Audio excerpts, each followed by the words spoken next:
Today on Multiverse News, we have big casting rumors about the Fantastic Four. They've all four been chosen according to rumors.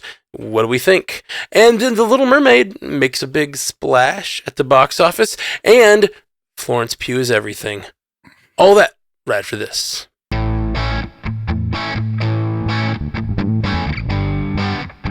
Welcome to Multiverse News, your source for all the information about your favorite fictional universes. My name is Matthew Carroll, and today we have our full panel here with us today. We have Jay Scotty St. Clair. How you doing, buddy? Doing fantastic. First time doing this thing live. It's incredibly exciting. Yeah. For those listening in the future, we're live right now on Twitch. And then Haley Hobbs. How you doing, Haley? I'm great. Happy Tuesday, as usual. Yeah, Tuesday. My new Tuesday thing. Jay Sisson, also with us here. How you doing, Jay? I'm doing really well. I don't really have anything else to say. I'm sorry. Jay's on that sweet summer vacay. Yeah, the kids are out for summer. You know, I'm a teacher, so I'm just like living day to day. I don't even know what day it is right now. It's just. I just told you it's Tuesday. No wonder you have little to report because you're living the easy life. Yeah. Summertime. All right, well, let's dive right into the news, you guys. Up first, with lots of hype around the Fantastic Four movie, the first family is being rumored to have been cast with Adam Driver as Reed Richards, Margot Robbie as Sue Storm, Paul Mescal as Johnny Storm, and David Diggs as Ben Grimm. What's the verdict? Is this rumored casting fantastic? This might be the story that we've revisited in one form or another the most on this show so far. We've talked about Adam Driver as Reed Richards. We've talked about Margot Robbie as Sue Storm.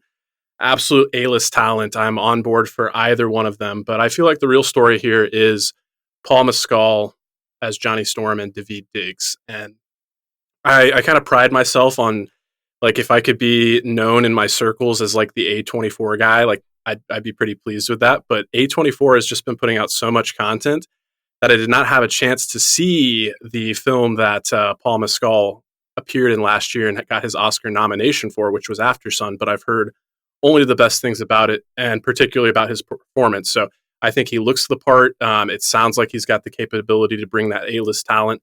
And David Diggs, like, he's just awesome. Like, we're going to talk about The Little Mermaid coming up here shortly, but he just continues to impress me in everything I've seen him in. He's got a great voice. He popped up on this animated show called Central Park, where he voices like an older white lady, and it just somehow works. So I think for the tone that the MCU has kind of embraced, like, I think he would be a great Ben Grimm and ultimately the Thing. So all of this bodes well for me, but you got to take it with a grain of salt because we don't know if any of it's true. We'll find out soon, hopefully. Indeed. When you said he looks the part, for some reason I had the Thing in my head. I know you're talking about Paul Mescal, but like I was like, wait, that seems mean. I don't know, Jay Scotty. I don't know if that's a great thing to say about a person. No. Really looks like a big rock. Paul Mescal's definitely on the rise. I mean, he's getting cast in a lot of things, and I'm just going to go ahead and get this out of the way now. He is cast to lead the Ridley Scott Gladiator 2, which also stars Pedro Pascal. So just getting that out of the way now. Thank you for that mention, Jay. Thank you. Yep. We don't have to come back to him. We got it out of the way early. That's right. For those of you following along, take a shot. Pedro Pascal has been mentioned. The thing that's cool about Paul Mescal, who I've never seen in anything, is that we're going with somebody who's kind of a relative unknown, if this is true at all. And when Marvel does that, they've had a lot of success. I'm thinking Chris Hemsworth, I'm thinking Tom Hiddleston. And so that's, I think, the thing about this news that is exciting to me the most. Yeah, I agree with that. I really like seeing people that are not what I expect in these roles, and new people, the people that I can learn to love. Well, if he's the guy, we'll know his name well in just a few years. You know, he'll be and I think it was you, Jay, on yesterday's podcast. We were talking about this on Marvel Cinematic Universe podcast, and you were like, well, he's gonna be a known name in the next few years regardless. Like, this guy's on the rise. one of the only ways names get in my head is if they join the MCU. So luckily, most people do.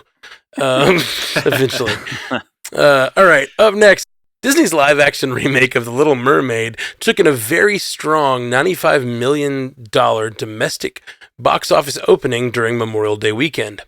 This great domestic showing was balanced, however, by the fact that it struggled overseas, especially in China. The film has faced backlash regarding casting and animation. Will the adaptation ultimately sink or swim in the long run? So I wanted to see this on Sunday, and I threw my back out doing yard work, so I didn't get to. But everything I saw online was extremely positive about the reception of the movie. People just really seemed to love it. People in the chat are saying they loved it. Just people I'm friends with really enjoyed it. And I think that what it gets to the heart of, the casting rumors, blah, blah, blah, nonsense aside, is where what we do get to explore with these live action remakes. We kind of were a little hard on them in the past. They do get to explore true representation. And I think that that is something that is very cool about these new Disney remakes that was maybe not the focus of our conversation in the past. But when I see an article about a young child going up to Halle Bailey, which is really hard to say, not Halle Berry, Halle Bailey, and say, she has my skin, I think that's really cool. And so I am looking forward to seeing it, and everyone says the songs are great, the changes that they've made are great, and so I think that's awesome that it has strong reception here in the States, and hopefully it grows overseas. Yeah, I haven't heard a bad word about it. I mean, I've heard people who have seen it have really liked it. I think that word backlash kind of gets a little overused sometimes for the media narrative. I haven't seen backlash, and I know that has been kind of the reporting with it. It's kind of been like, well, they're making The Little Mermaid, and then there's kind of all this other discussion about casting and whatever, and animation and song changes and everything. But to me, it doesn't really seem like that has dominated the conversation of the movie. There hasn't been a lot of that. So I think sometimes that word, we see that word attached to these movies, and sometimes it's almost like trying to drum up a narrative. And are there a minority of people out there who don't like it and they're loud about it on the internet? Of course.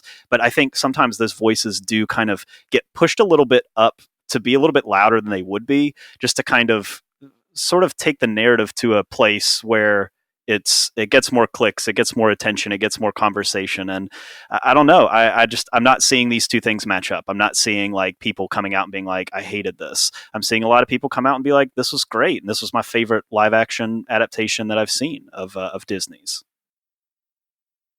I think that's a pretty astute assessment. In terms of the backlash, I think it was kind of front-loaded when we first got the casting and saw like the first imagery of Ariel, but it seems in the like years and months since then, like people have kind of like changed their tune and been on board for the most part. I mean, I was on record as just not being interested in this film. I thought it looked kind of lifeless and didn't really see the reason to do it besides the money. But I actually did catch it this weekend. I was not all that interested in it, but I had a friend that was very interested in it, and I've got that AMC A-list that feels like it's burning a hole in my pocket, so I went out and caught it. And, I had fun with it. I think the box office performance is interesting because I think it's, as far as comparison goes, it's closest to Aladdin. And in terms of like ranking these Disney live-action remakes, I'd kind of put it on par with Aladdin. It had a lot of good. I enjoyed some of the changes. It stayed true enough to the original, but made some changes that it felt like it was actually worthwhile. And I think, again, to bring up Daveed Diggs, I think he was an absolute standout. But yeah, Halle Bailey, that is hard to say. Her performance and her really like making Ariel her own and like breathing fresh life into it was really great. And they did Prince Eric justice. I can't remember that actor's name off the top of my head, but he did a good job, and I was invested in their relationship. So, it took a second to get used to those interpretations of the land crab and flounder. After a few minutes, I adjusted and I had a good time with it. Yeah, I'm kind of annoyed that the bird can talk underwater. It's like, what are we doing here? Like he needs to breathe. But that's a minor thing. It shouldn't affect whether or not people go see it. So, I mean, that girl can sing. Like she's got some pipes. I mean, I've heard the songs. They're great. The bird was underwater? Underwater. Like he just put his head down there, or he was like hanging out with them underwater? We're talking like fully submerged. Jay Scotty, back me up. Like he's underwater, right? Well, she's underwater. This character is voiced by Awkwafina, and they hang a lantern on it. The fact that this bird is spending incredibly too much time underwater, but they do mention that she has to resurface to get some air. That's weird. That's weird that she's underwater. I guess if they hang a lantern on it for a comedic effect, that's funny. But I was just like, wait, did they just not mention it? That's weird if they didn't. Next story is in an interview with Time magazine, Florence Pugh reflected on joining the MCU for Black Widow and the resistance she was shown by her indie film community, who were, quote, really pissed off when she joined the major franchise. Pugh wrote off these comments, saying essentially that she was still working really hard on all kinds of movies, but now some of them were actually being seen. Did Flo do a good job walking the line between her different audiences? Well, if you're asking me, Flo can do no wrong. Like, I am not really that big into Hollywood crushes, but from her earliest days, Florence Pugh captured my attention and my love, and I've loved her in everything I've seen her in. I talked earlier how I like to kind of be known as the A24 guy, the guy that's going to go see these art house films, and that's where she first kind of caught my attention, of course, with Ari Aster's Midsommar. She popped up in Fighting with My Family before that, and in terms of this interview she had with Time, I think it makes sense that, this being multiverse news, we're going to kind of hone in on what she said about like appearing in blockbuster franchises, like her appearance in the MCU. But the tone of the article at large was really interesting to me. It was kind of painting her as this return to like Hollywood dignity. Like people have been coming out and saying like, we don't really have stars anymore. Like people go to see franchises. They don't really go to see these stars. And she's really like setting herself up to be like a star. She conducts herself with a lot of grace and handles pressure very well. Like on Don't Worry, Darling, there was all these rumors about her having like disputes with Olivia Wilde and all the stuff going on with Harry Styles, but she was above all of it. So I really enjoyed this read, and it was just nice to see how the interviewer, how he just like, they just like took such a shining to her. And I'm just really excited to see what she has in store for us in the future, especially with Oppenheimer and Dune Part 2 right around the corner. Couldn't be more excited for that. The thing that I find interesting about these comments is like, not only is she saying some people will be seeing my movies, but like people will know who she is and they will see more of her other films. You know what I mean? Like every big franchise movie she's in is an advertisement for every indie movie she's in. You know what I mean? And so like, as long as she's continuing to make movies that she cares about, not that she can't care about the MCU as well, but these kinds of movies, like it's only a benefit to indie film and like you said, art house stuff for these actors to cross over and get, funnel their audience that way. Not everyone's going to follow, but some percentage will. And that percentage is often bigger than the movie saw to begin with. That small percentage of fans following back and going to see what her body of work will, like, in some cases, be more people than saw the movie on its first run, Sure. Yeah, I think the really pissed off quote is what captured my attention, because I think there is a conversation around Hollywood and Hollywood's perception of big franchises like Marvel. And I think the first time you saw a lot of these comments getting traction was with Martin Scorsese talking about how he felt like Marvel and franchises were squeezing out smaller movies and making it to where movies couldn't really get seen in the theater and sort of destroying cinema, which is like a little dramatic. But I think this kind of thing that she's saying of like, well, a lot of people looked down on this move. Like they thought that this was wrong, that I was moving from indie films into this big major franchise, and that they felt like they had lost her somehow to this big whirlpool of Marvel.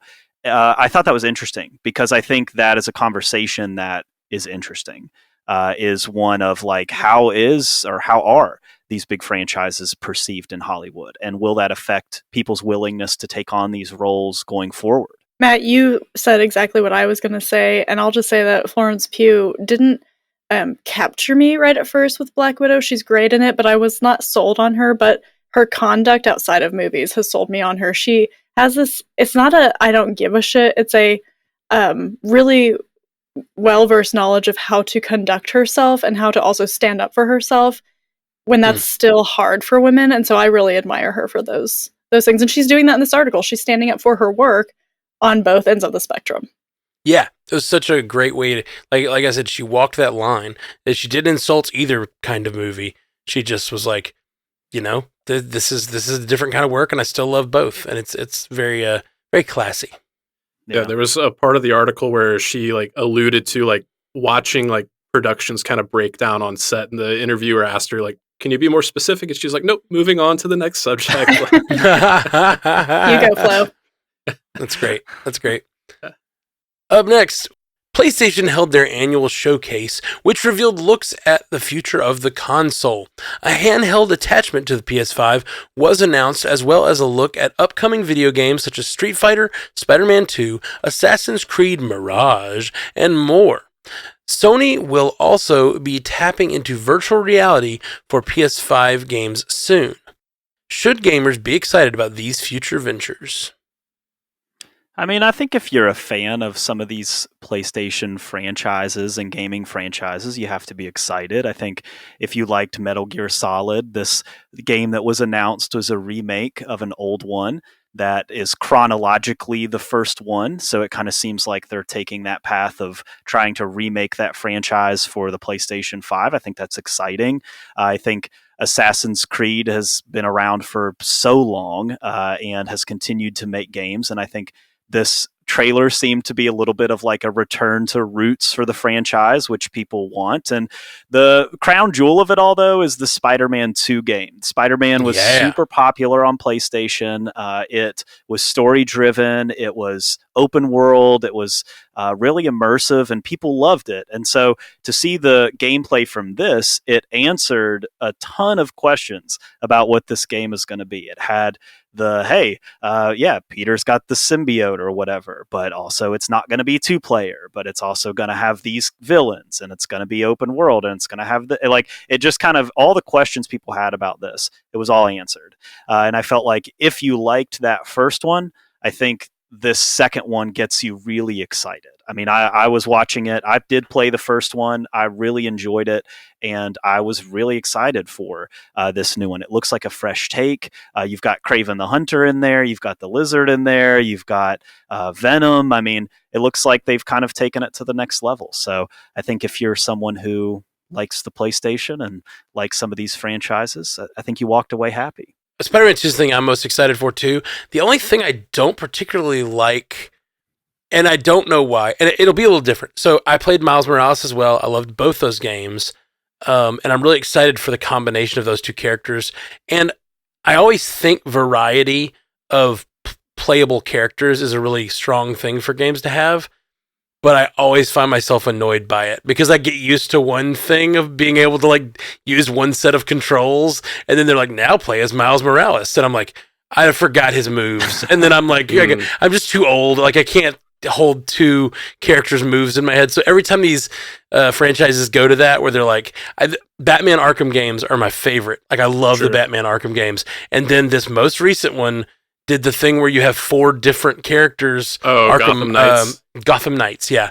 And you have 4 different characters to play as playable. And I played 2 levels, and I got tired of swapping, and I didn't pick it back up. That's terrible. And those are my favorite games. So I'm a little nervous, but they're close enough that I'm hoping that that muscle memory will remain for me. This old man who can't context switch. Yeah, I have a lot to say this week. So we've talked a lot on this show about the streaming wars, but we haven't talked as much about the console wars. And I've been an Xbox gamer for the last 2 decades, and it became more and more difficult to sit on the sidelines as an Xbox gamer and see all these exclusives that were coming out for PlayStation. So I finally took the plunge and got a PS5, and it feels like it's perfect timing. I have not played Spider-Man, but I bought it. I bought the Spider-Man Miles Morales that came with the remastered Spider-Man for PlayStation 5, so that's on my backlog to play. But I do think Spider-Man 2 was definitely the marquee presentation for this event, and It was like a 10-minute gameplay video. I only watched the first 2 minutes because I saw what I needed to. I saw that you could switch back and forth between Peter and Miles. I saw the symbiote in action. And I got a little bit of the story, but I was like, okay, I don't want any more being spoiled for me. There's a couple of characters that are mentioned in dialogue, or you see their like acolytes or whatever. And I was like, okay, that's enough to kind of like, I'm bought in. I'm definitely going to check this out. But as far as the handheld accessory, I did want to address that because I think it makes a lot of sense. Like the Nintendo Switch just had Zelda Tears of the Kingdom come out. And one of the big appeals of the Switch is the fact that it's like portable handheld gaming. And Valve came out with their Steam Deck a couple years ago. So gamers are more and more like wanting to have this accessibility and portability. So I think for PlayStation to make such a move just makes a lot of sense. Is going to continue to further solidify them as kind of the like top tier when it comes to AAA gaming. I did want to address Assassin's Creed as well because I'm a massive Assassin's Creed fan. And Jay, you kind of mentioned how it looks like it's returning to form. And certainly the last 3 games that came out kind of got lost in the weeds in terms of becoming these giant sprawling RPGs. So the return to social stealth, the fact that we're going to be focusing on one city in ancient Baghdad looks really interesting to me. The fact that this trailer sold itself as a gameplay trailer, I think was a little misleading. I do believe that all the footage was in-game, but it was very heavily edited and you didn't see anyone like actively playing the game and walking around. So I took a little bit of umbrage with that, but it looks really cool and I'll be excited to check it out and have another Assassin's Creed to play. Awesome. All right, guys. Well, that's our main stories for tonight. Up next, we're going to talk about our Spotify poll for last week. So I asked in the Spotify poll last week, do you think the Fast and the Furious franchise should continue? And I was really curious what our listeners would say because, it's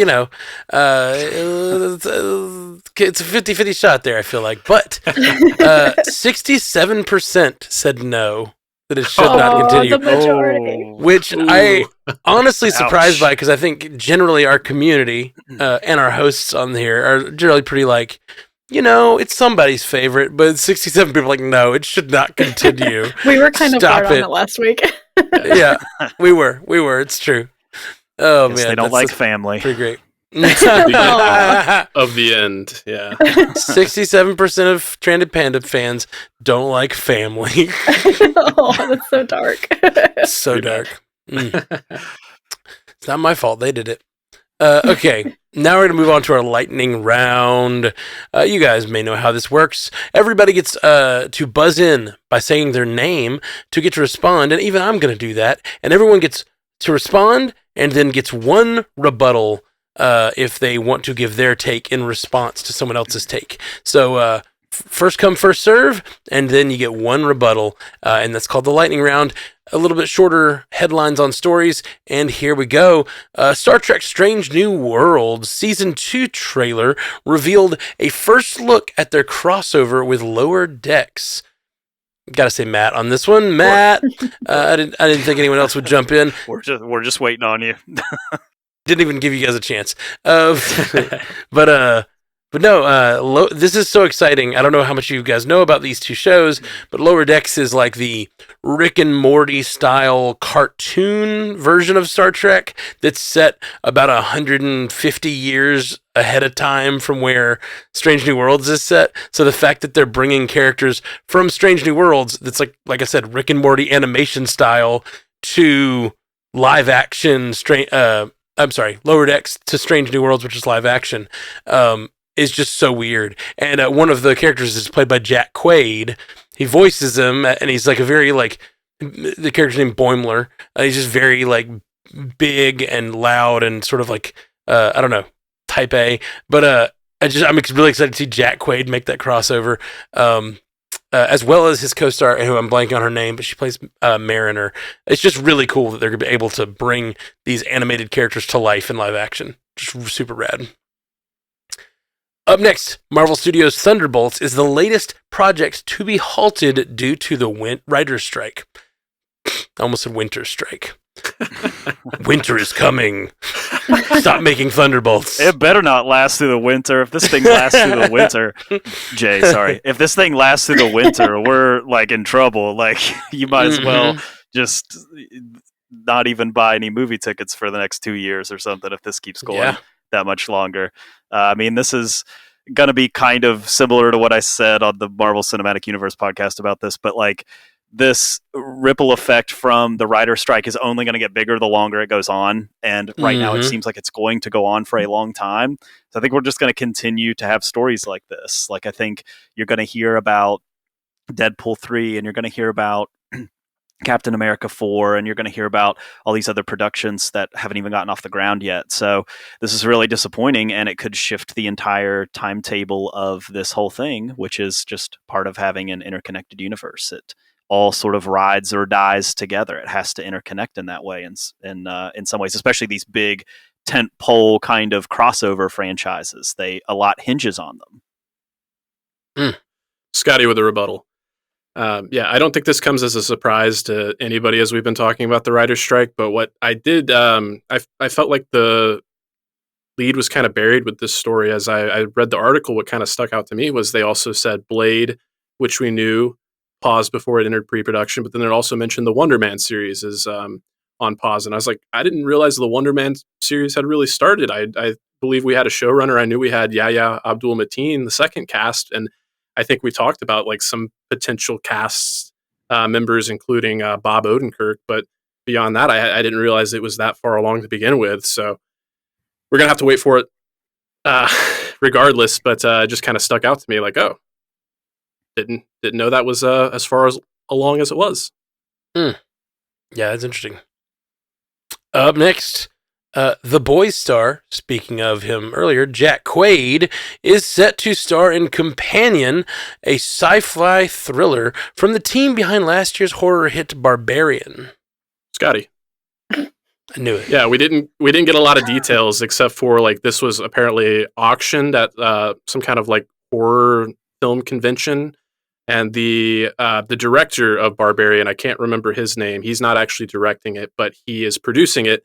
And he basically just gave the director, I don't have his name available either, but it's going to be his directorial debut. And he basically just set him up for this opportunity. I really liked Barbarian. I thought it was a lot of fun. I thought it was unexpected and really satisfied an itch for me in terms of like just kind of balls to the wall horror. So if it's anything like that in tone, I think Jack Quaid is great talent, as we've discussed here already. And the fact that it's sci-fi horror, like I'm interested, so sign me up. Love it. The newest Barbie trailer shows Barbie will face some trials and tribulation when she travels to the real world with Ken tagging along. Haley.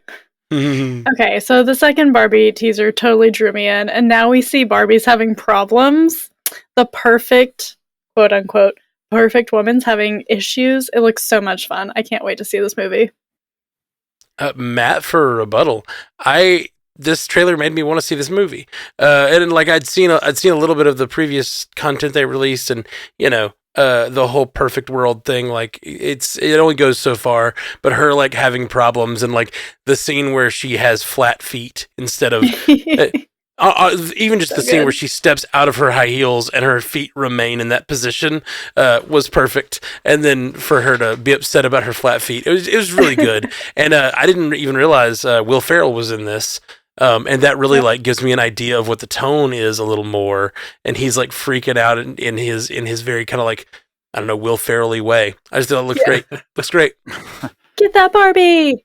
I got a rebuttal on this too, because this trailer was so like, I can't remember a time where I've seen marketing take these like big risks for a movie. Like it literally says in the trailer, if you love Barbie, you'll love this movie. If you hate Barbie, you'll love this movie. Like that's in the trailer. Like that's like that's a risk to say things like that. Like when you're marketing a movie, this movie did not play it safe. Like I saw in the first teaser, I was like, this seems really interesting. And it's kind of a utopia or whatever where Barbie, and then in the second trailer, would you want to go check out the real world? Do you want to know the secret of the universe? I'm like, wait a minute. Like this movie is not only extremely self-aware, super well acted, but like, it's going to play with concepts like when Margot Robbie's sitting there and they're dancing and everything's going crazy. It's a party and she goes, y'all ever think about death? And like everything stops and all of the people are just like, look, I was like, I'm in. Like, I was Yeah. like, I'm in on this movie. Now, I have a question for everybody, though. Okay, that weekend, Barbie's not the only movie coming out. Oppenheimer hits theaters that weekend too. So, Yep. which one are you seeing first? Sounds like the perfect double feature to me. I mean, gotta think about it. Back to back. Yeah, back to back, baby. See, 3 months ago, you would have been like Oppenheimer, of course. But now that you've seen this trailer, you're like, I don't know. Like, Yeah. I might have to If read some Oppenheimer reviews brings you first. down, you go see Barbie. Yeah. If Barbie is too much, you go see Oppenheimer. This is cinema right here. Like, you get to go see a movie about Barbie, and then you get to go see a movie about like the development of the atomic bomb. It's like 3.5 hours long. It's so awful. It's cinema. It's amazing. It's cinema. It's so good. Favorite line in the trailer, by the way, was that like you started to bring it up, Jay, when she says like, do you want to, she shows her the high heel and says, do you want to return to your perfect world? And then she shows her a Birkenstock and says, or do you want to see So what's good. in it's the red pill, blue pill scene. Like, it's so good. And then she grabs after the heel and she's like, no, you have to be curious about this. What are you doing? Do that again. And it's Kate McKinnon, like, as her like spiritual guide or whatever. It's so good. Oh, man. I am currently wearing Birkenstock all the way. I love it. Okay, up next, Lionsgate confirmed that John Wick 5 is in early development. This comes off the heels of an announcement of spin-offs, Ballerina and The Continental. Scotty. Shocker. Not. Even with, trying to like tiptoe around spoilers here, the way John Wick Chapter 4 seemingly ended with some finality and definitely seemed to like, close the book in terms of like the story we've been presented with so far. I don't think anybody is really surprised that this is in the works. And I think it's really going to ultimately come down to, like in the article it said, like Chad Stahelski and Keanu Reeves, like if they're open to it and they want to take a couple years off, but if they have an idea, they've definitely, I feel like they've left the door open where John Wick will make his inevitable return or return to the world in some fashion or another. I'm not allowed to say a rebuttal, but I'm going to say that I am shocked. I disagree. I'm totally shocked by this news. Interesting. Yeah, I did not expect a John Wick 5 coming after the way that one ended. Up next, Netflix released the first trailer for an upcoming anime series called Kong Skull Island, set to release on June 22nd. Scotty, Mm-hmm. I wouldn't be doing my due diligence if I didn't address the animation, would I? That's right. I really like 2017's Kong Skull Island. I think it was a highlight of this new Godzilla and Kong Monsters franchise we've gotten from Universal. I thought this trailer, it was like 44 seconds in terms of like what we got like outside of the Netflix logo. And I thought it looked interesting. I think the style of animation is one that we've become very familiar with. The studio is the same one that did Castlevania, so that's become like kind of a hallmark in terms of quality animation. But what kind of drew me in is how action oriented it seems to be, and just in the little snippets we saw, like it seems like it's really doing some interesting things with camera placement and perspective in terms of the animation. So I'm already a Skull Island fan, and just what I saw so far made me that much more interested. So looking forward to it in June. Awesome. Although Deadpool 3 has officially started filming, reports say that Ryan Reynolds is unable to ad-lib on set due to the ongoing writer's strike. Matt. Jay? Oh, go ahead. Yeah, I got it first. Yeah, this is seems crazy in multiple ways. We talked about it a little bit on MCU Cast last night, but it seems wild that you can't ad lib. It seems like two different things, but I understand the slippery slope of it all. But yeah, I just can't imagine this movie's going to have the same life if you don't have that same, visceral, spontaneous style. So we'll see how this works out. Haley rebuttal. It seems like they started production on this movie just to stop it. Like, it's probably going to end soon because of the strike. I don't know. Yeah, maybe there's just a bunch of stuff they need to do that's not as story driven. Maybe there's a lot of effect scenes or like shooting against green screens and like just effect shots that they need to do with Ryan Reynolds, and maybe he doesn't need to ad lib those things. But on these movies, there's so many effects, so much effects work. There's probably like a month of filming they could do that doesn't even involve talking. Yeah. So, Martin Scorsese met Pope Francis and then announced that he will be making a film about Jesus due to the meeting. Jay, are we going to get Leonardo DiCaprio as Jesus? That's the only question I have. Oh, cringe. This movie's going to be like 4.5 hours long. We don't even know anything about it, but it's going to be so long. And so, like, I don't know. I don't have any other thoughts other than that. I'm going to break protocol here and just ad-lib myself here a little bit, but I kind of feel like we talked about Killers of the Flower Moon last week and how dark that sounds. It kind of feels like Martin Scorsese went to confession and was just like, okay, after doing that, I'll do one about Jesus for you now, Pope. Just like, don't excommunicate me. Oh, Lord. Marvel show Runaways was abruptly removed from Hulu last week, a victim of the Hulu Disney Plus merge purge. Merge purge TM. Merge purge is fantastic. We're going to use that only from now on. I feel like it's a term we're going to need, and I'm glad to coin it today. I'll talk, I guess, about Haley. I did not watch Runaways, but I did watch Cloak and Dagger, and so this news made me immediately go, oh no, I hope they don't take Cloak and Dagger away, because that show is actually very good, but I'm sure that it's pending its doom as we speak. Ooh, that's a good point.